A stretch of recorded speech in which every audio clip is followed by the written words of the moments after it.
Hi, and welcome to our presentation, New Perspectives on Evaluating Quality Online Teaching and Learning. In this presentation, we will explain the findings from a study we conducted to measure how students evaluate the quality of their learning in their online and hybrid, sometimes referred to as blended, courses. Note that we use the term online to refer to courses taught 100% asynchronously online, and hybrid to refer to courses taught 50% online and 50% face-to-face, since those were the conditions when we conducted the study. I am Jessie Matthews, the Associate Director of Composition. Presenting with me today are Ariel Goldenthal and Billy Howell, both assistant term professors. We teach general education courses in composition and literature for the English department at George Mason University, a large R1 state university with 38,000 students located in Fairfax, Virginia, about 25 miles from Washington, D.C.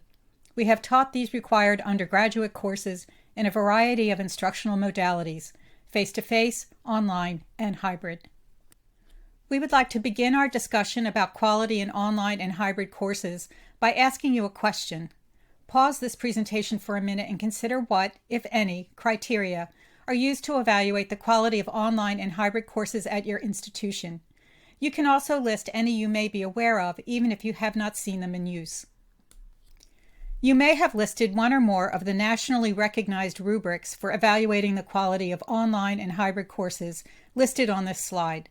All of these evaluation instruments offer sound guidelines for assessing the quality of online and hybrid course design and teaching.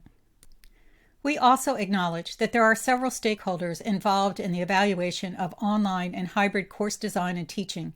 Administrators and instructional designers use course evaluation rubrics to assure consistent quality and course outcomes. But we were interested in how students and faculty perceive the quality in their courses, since those perspectives are rarely addressed in these rubrics. In particular, we were interested in the students' perception of the quality of their learning, since the typical end-of-semester course evaluations students complete typically do not gather this data. Our findings about their perceptions revealed much we expected, but they also revealed a finding that surprised us.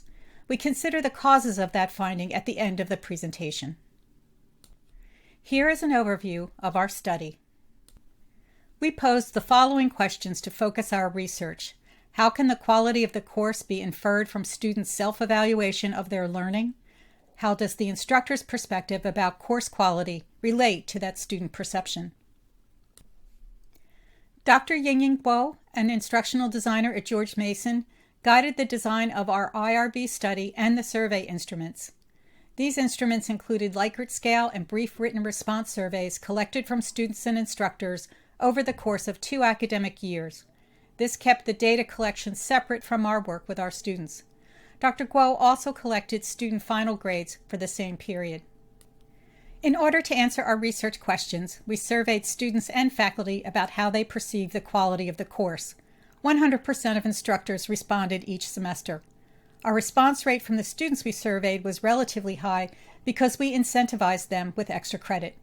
And now I will turn this presentation over to Billy Howell, who will present the findings from our study.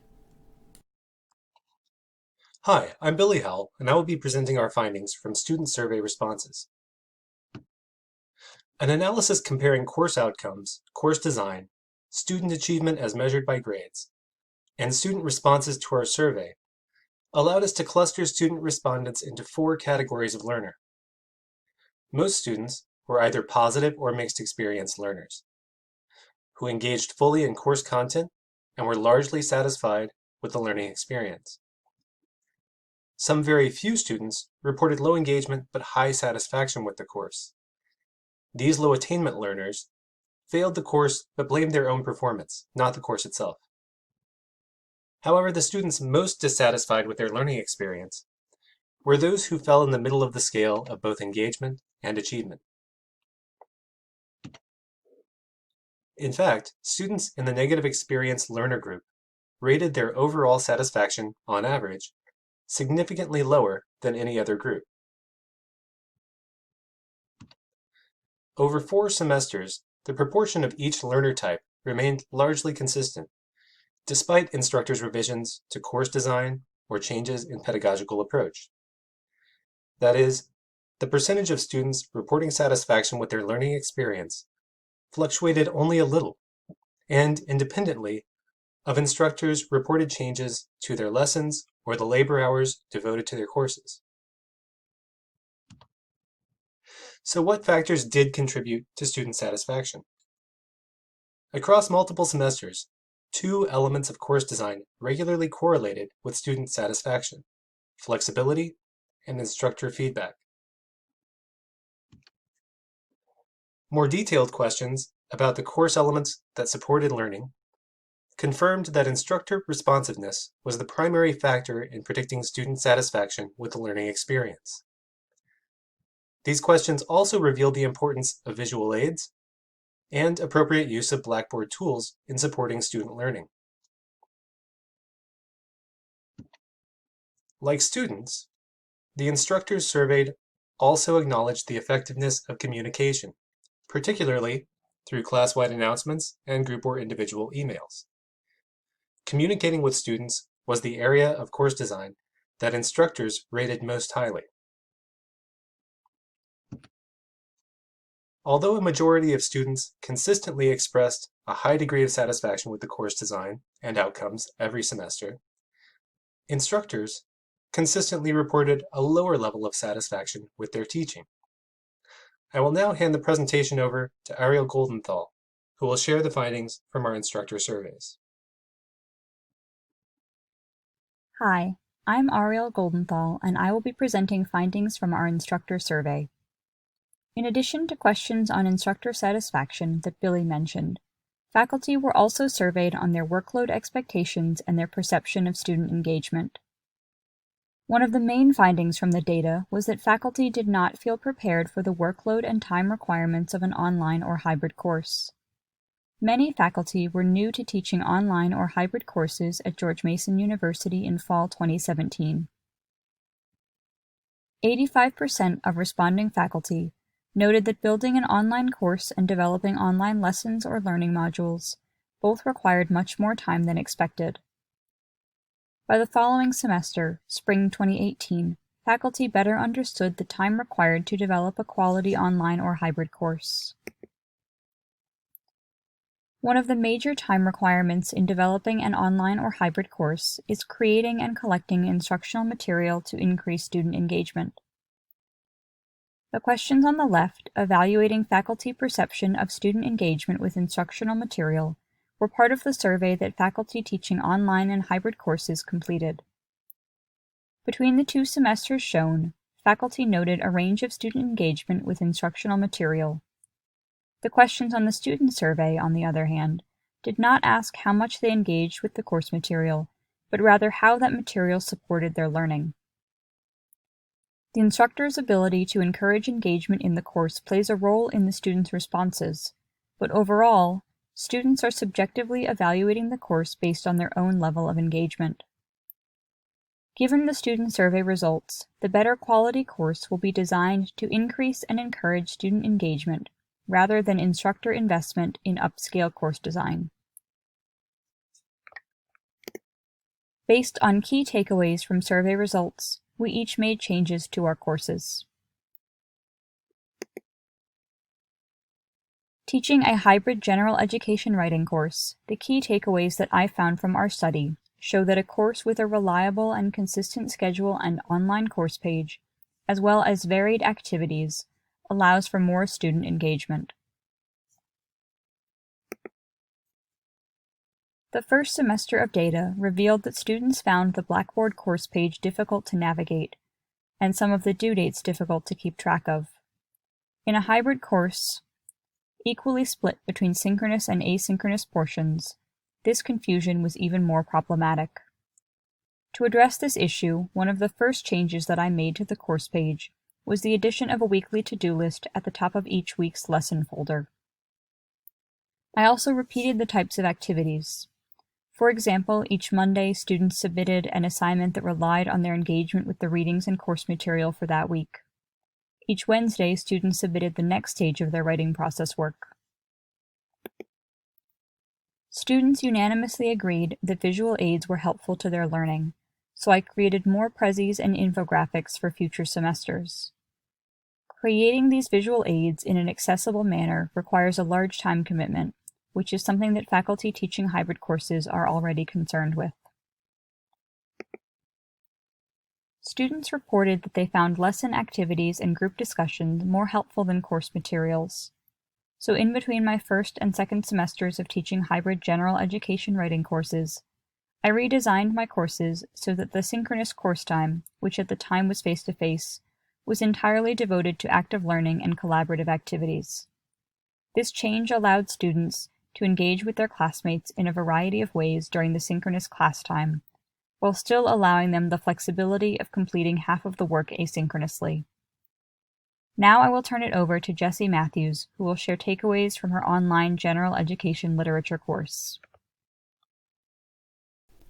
The majority of students who took my online general education literature class did not do so because they enjoy online learning.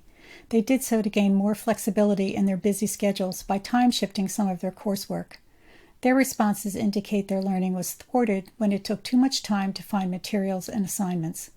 Collaborative activities also needed to be less dependent on reaching a group consensus or creating a group project. To simplify the course structure, I moved unit links into the left-hand navigation and broke down the course schedule into 2 lessons per week.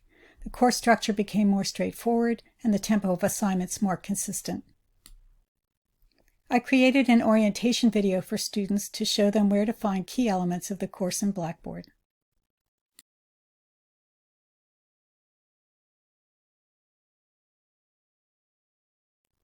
I stopped depending so heavily on the Blackboard discussion forums and began using Hypothesis, a collaborative annotation tool that students found more engaging, especially given its ease for incorporating multimodal comments. Teaching asynchronous online courses.